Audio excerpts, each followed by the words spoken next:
సిద్దిపేట జిల్లాలో అకాల వర్షాలు రైతులను నిండా ముంచాయి. అకస్మాత్తుగా కురిసిన వర్షం ధాటికి హుస్నాబాద్లోని మార్కెట్ యార్డ్లో రైతులు ఆరబోసుకున్న మొక్కజొన్న, వరి ధాన్యం తడిసిపోయింది. ధాన్యానికి టార్పులిన్ కప్పేలోపే జోరు వానకు తడిసి ముద్దయిపోయిందని ఆవేదన వ్యక్తం చేశారు.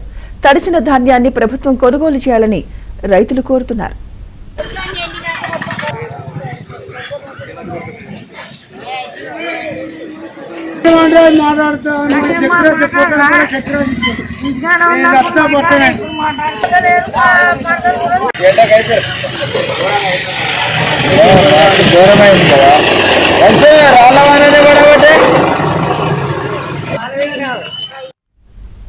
మంచిర్యాల జిల్లాలో ఈదురుగాలులతో కూడిన వడగళ్ల వాన బీభత్సం సృష్టించింది.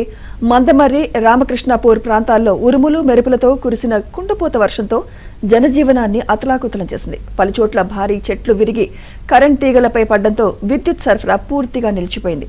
వడగళ్ల వాన కారణంగా రోడ్లపై హోర్డింగ్స్ కూలిపోవడంతో వాహనదారులు తీవ్ర ఇబ్బందులు పడ్డారు. వాతావరణం ఒక్కసారిగా మారిపోవడంతో ప్రజలు తీవ్ర ఆందోళనకు లోనయ్యారు.